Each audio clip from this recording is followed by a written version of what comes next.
Aloha and good afternoon. We begin with international news today. Czech authorities say a gunman killed more than 15 people and injured dozens more at a university in Prague. Yeah, police there say the shooter is also dead. Molly Hunter has more.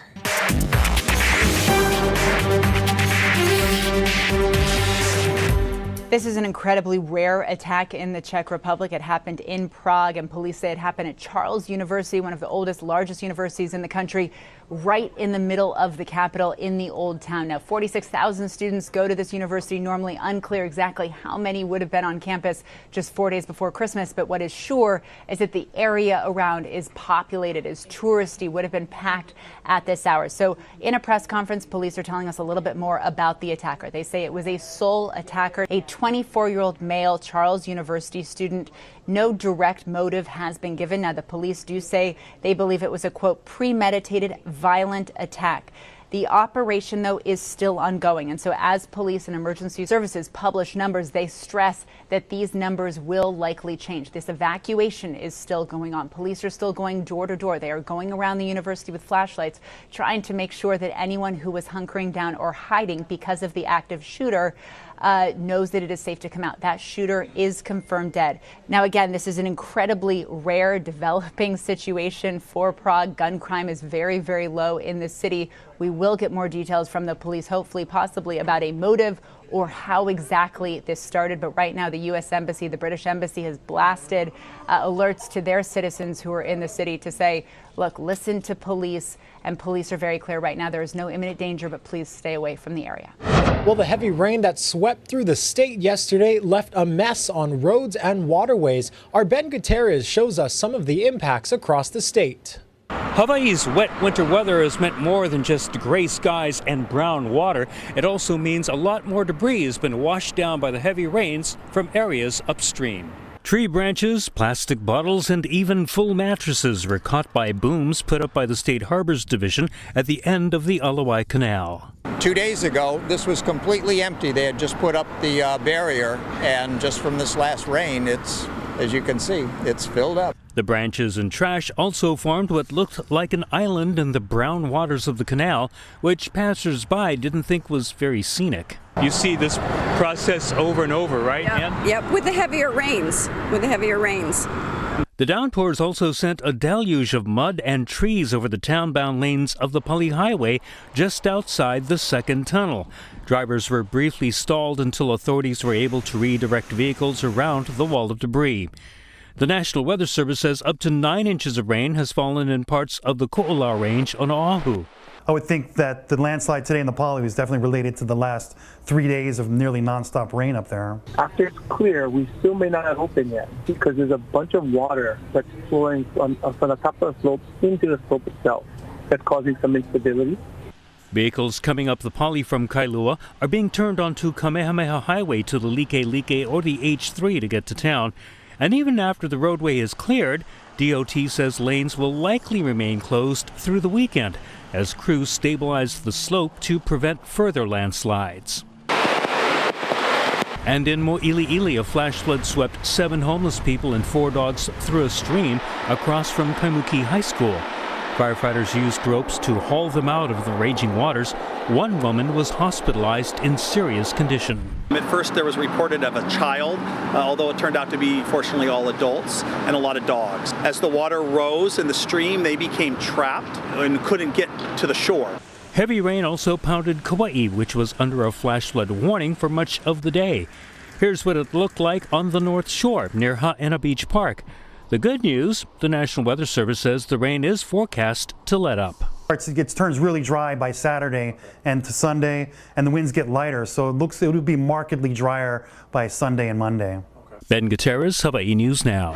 The man accused of fatally striking a downtown Honolulu security guard with a metal water bottle won't be headed to trial for murder. Instead, Rozzy White has accepted a deal with prosecutors and will plead guilty to the lesser charge of manslaughter. White was arrested in May of last year after the attack on Michael Stubbs. The 58-year-old father of 4 later died of his injuries. White faces up to 20 years in prison when he's sentenced in March. And a judge has postponed Juan Baron's murder trial until next October while his defense team awaits the state's answer on a proposed plea agreement. Details on the deal have not been released. Baron's accused of killing 73-year-old Gary Ruby last March, then encasing his body in concrete. His defense is also asking the court to dismiss the case because of prosecutorial misconduct. A hearing on that is set for mid-February. Now to an exclusive interview with a man believed to be the only private citizen in West Maui able to communicate with the outside world the day Lahaina burned. Now, a hotel security director says he used a satellite phone to talk to the acting governor and Maui's emergency management agency. HNN Investigates Allison Blair has more. Mark Bacher's job is to protect the safety of everyone at Lahaina's Marriott Maui Ocean Club. As fire raged August 8th, he made the call for people at the resort to shelter in place and urged other nearby hotels to do the same, keeping as many as 14,000 people off the road, a decision that no doubt saved lives. 4 months later, he says it's more important than ever for government to team up with the private sector to start preparing for future emergencies. The fire was just outside these windows. It actually got within about a mile of this property as the crow flies. Everything is at a standstill, front street at a standstill. As early as 12 noon, because signals were out, cars couldn't leave, cars couldn't come back. This is a nightmare. We were completely cut off. No power, no TV, no radio. Cell phones all but failed at about 3:30 that afternoon, and we just didn't know what anyone else knew. When it comes to managing volatility, Mark Bacher's had plenty of practice. But the retired police officer admits nothing in his 25-year law enforcement career came close to the horror he felt watching a wall of fire barreling towards thousands of people on Lahaina's Resort Row with no official direction where to go. Despite having a satellite phone and a phone number for Maui County's Emergency Management Agency, Bacher says it quickly became clear they were on their own. What I could hear on the phone for them was that I think they were inundated. What were your questions? What were you asking? I wanted to understand where the fire breaks might be and how close that fire really was. At 10:30 that night, standing here at the roof, I could tell that Lahaina was burning, and I mean all of it. Do you think MEMA knew that? I don't know. I don't know. I think that's one of the frustrating things. Did you convey that to them? I tried to share as much as I could. I think there were 2 or 3 calls back and forth, maybe 2 or 3 minutes long. After that conversation, you knew it was up to you to take care of yourself? Yes. Yes. Bacher couldn't remember exactly what time those phone calls were made, but said it was probably close to midnight.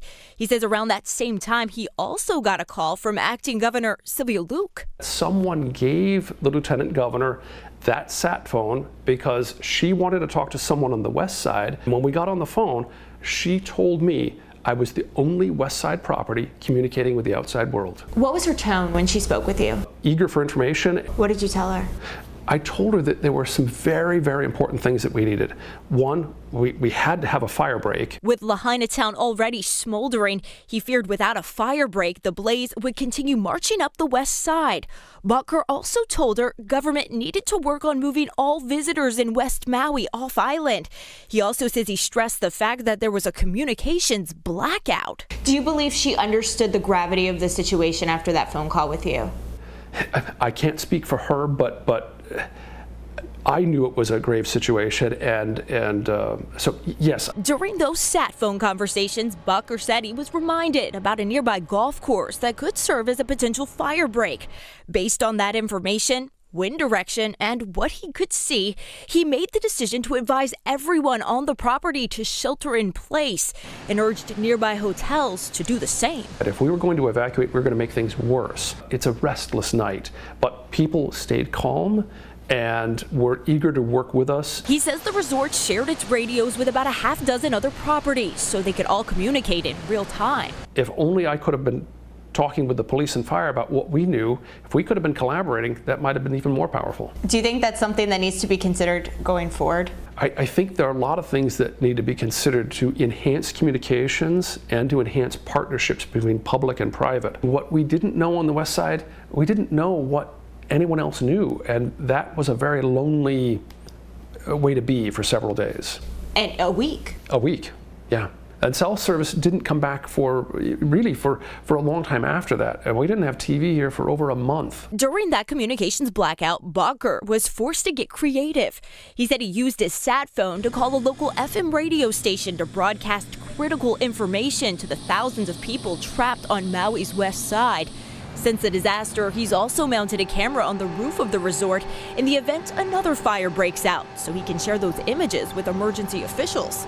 Those are a couple of the many lessons the safety director is now sharing with other properties at security conferences. They want to know what it was like to be here that night and how we came up with the systems that we did to take care of our owners and guests. We did the impossible that night and in the days and weeks that followed. He says many of the hotels on Resort Row are now working together to create an evacuation plan.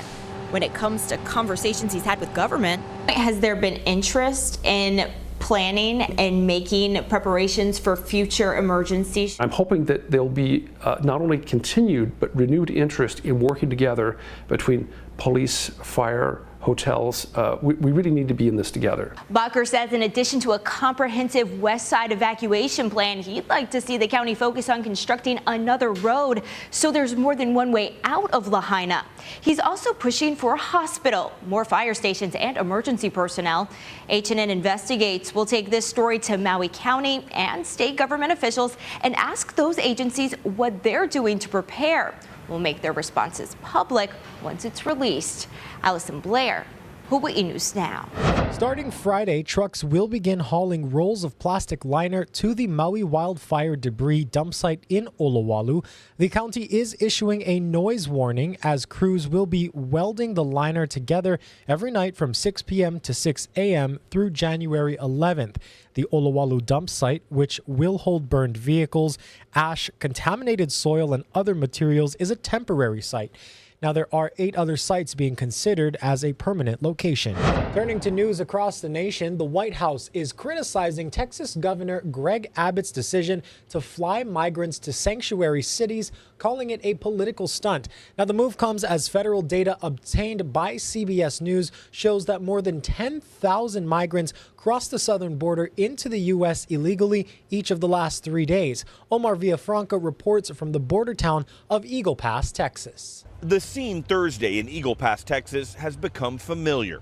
Large numbers of migrants gathered in a makeshift staging area waiting to be processed. On Wednesday, Border Patrol agents apprehended more than 10,000 migrants, according to federal data obtained by CBS News. Eagle Pass is in one of the busiest sectors for illegal crossings, which is taking a toll on the city. The hospital is saturated on a daily basis. Our own citizens are affected and cannot receive the medical attention that they need. Texas sent a plane of migrants to Chicago, an escalation of Republican Governor Greg Abbott's strategy to transport migrants to Democrat-led cities across the country. The move sparked an outcry in Chicago. People like the governor of Texas, Governor Abbott, are engaged in human trafficking.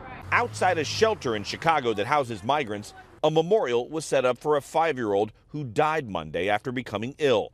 The cause of death is under investigation and is raising questions about the care migrants are receiving. There is no reason that a child who crossed 7 countries should die in a shelter in Chicago. From Chicago to Texas, leaders are making the same demand: more federal resources to address the crisis. Omar Villafranca, CBS News, Eagle Pass, Texas.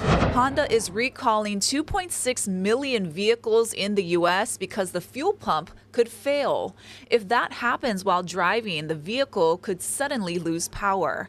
Models being recalled include the 2019 and 2020 model year Honda Accord, 2019 Odyssey, 2019 Pilot, 2019 Ridgeline, and other Honda and Acura models. In early February, Honda will start notifying owners of affected vehicles to go to a Honda or Acura dealer to have the fuel pump replaced at no charge. There aren't enough parts available to fix all vehicles at once, so Honda will notify owners in separate stages. The company is not aware of any injuries or deaths related to this issue. From feeding local families in need to helping displaced wildfire survivors on Maui, the Salvation Army could use your help this holiday season. Casey Lund has more.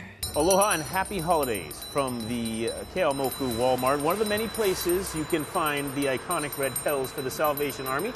Captain Jeff Walters is with us today to talk a little bit about the final push, because these are going to start to go away ahead of Christmas. They're out at plenty of places. I want to ask you, though, how important those donations are, especially this year during the holidays, Captain. Right. You know, the Salvation Army, we've been bringing hope to local communities in Hawaii for over a century.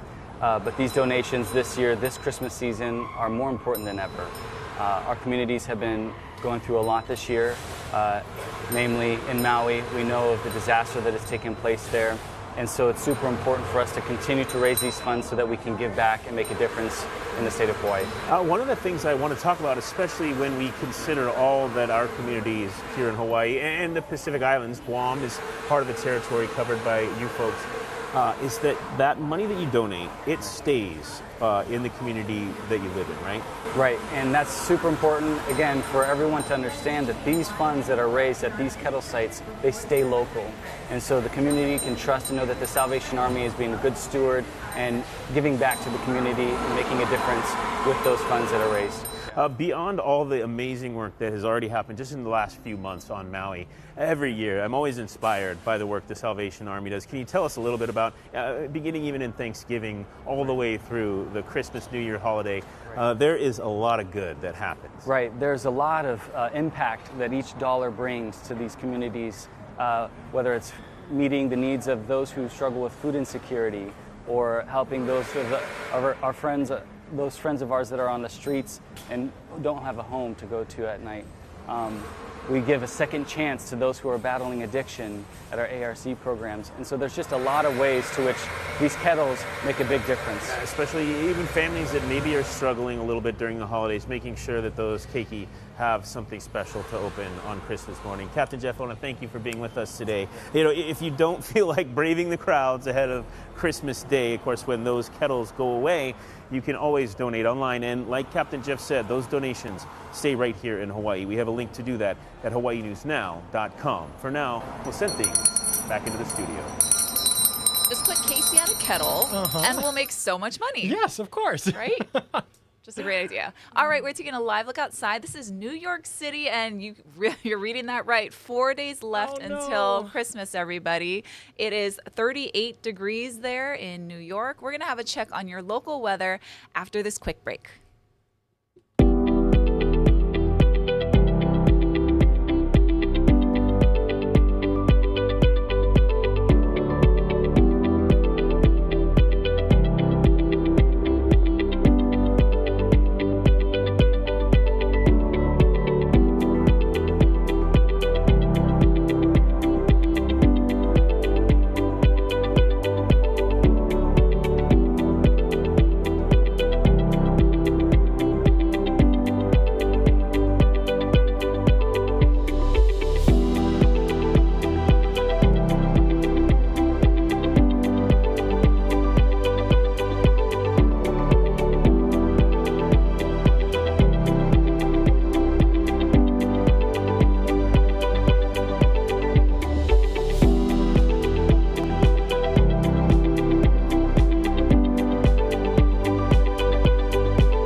Happy Aloha Thursday. Here we go with the midday, and we still do have wet and breezy conditions. Not as wet as yesterday. That moisture is moving more off to the east, so that's why Maui and Hawaii Island will see more of that rain. There is the possibility there could be some snow up over on Mauna Kea and Mauna Loa. They do have a wind advisory up for the upper summits.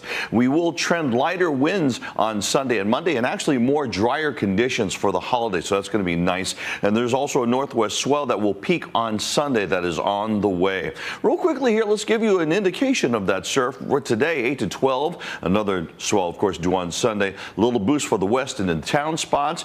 South-facing shore on the way down, and your UV index is at 5. For your forecast for today, mostly cloudy. We'll have some showers. Northeasterly winds 15 to 25 miles per hour. We will dry out somewhat for Kauai and Oahu, but just a reminder, there is still moisture in the area, and it's not going to take very much because our ground is already saturated. So still use some caution, and of course keep on the Hawaii News Now app and you can get the latest information. 81 degrees for Honolulu today, 75 for Hilo. Here's your 7-day forecast. Today, east northeasterly winds 15 to 25 plus miles per hour. That means gusts up to 30-35 miles per hour, and 81 degrees is going to be your daytime high. We're going to hold on to that temperature for the next couple of days. Trade winds will be 15 to 25 miles per hour. That's going to be nice breezy trade winds, but then it backs down. We get to a more of a drier trend and not as much wind for Sunday and Monday, which is going to be great for, of course, Christmas Eve, Christmas Day. Then the trade winds come back as we get into Tuesday and Wednesday. Clearer skies on the way. Thank you so much for that forecast. Time to check out some news from the feeds. Job hopping is fairly common today. Many people change employment every few years or so, but that's not the case for one McDonald's employees in Fort Pierce, Florida. As Mike Trim shows us, Barbara Kramer is celebrating a milestone under the Golden Arches. Inside this Fort Pierce McDonald's, there's a one-of-a-kind treasure on the Treasure Coast. Barbara Kramer has worked local McDonald's for 53 years. We are proud to have you as part of our family. We are honored to celebrate this special moment with you. This day, a celebration of service as Kramer showed love for those that make this restaurant run. What does this mean to you? Everything. Sorry. I just love it here. Kramer's beginnings started here in 1970. I just applied for the school board, and then the next day I applied here at this store, and they called me first. So I came here, and I ended up, working my way up. She's seen so much change. Look at those prices. Old registers where you had to punch in the total, and you had to hit the bar to get the cash register out. Kramer never thought of working anywhere else, and as she reflects on the past, she has no plans to fully retire anytime soon.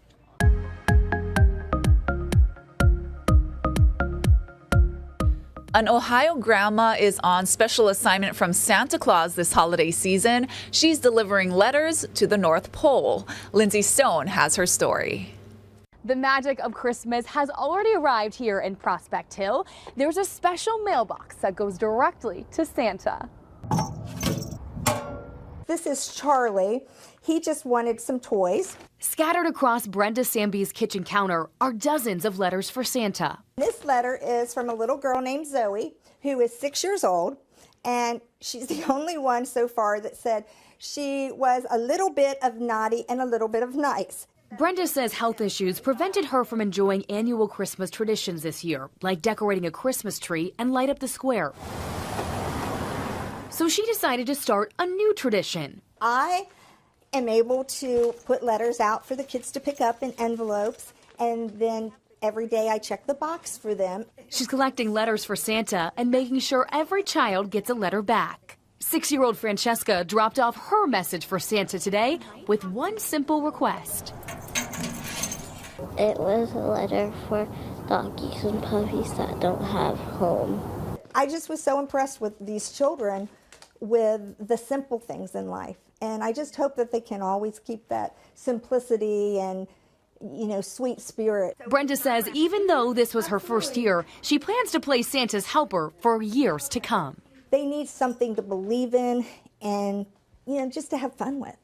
And the magic that they get when they look at Santa, it warms my soul. How sweet. Yeah. All right. Last story, guys. First came goat yoga. Now it's airport llamas. Yes. These two are named Prince and Benny, and they visited the Portland International Airport this week. They're therapy animals who can ease stress during a hectic travel season. Oh my and God, travelers seem to enjoy posing for pictures with. Guys, let me tell you, we've been trying to get this story in the show for days now. We are so glad that you now know about airport therapy llamas. Honolulu, please import some therapy llamas because we need it. Thank you all so much for watching. Have a great afternoon.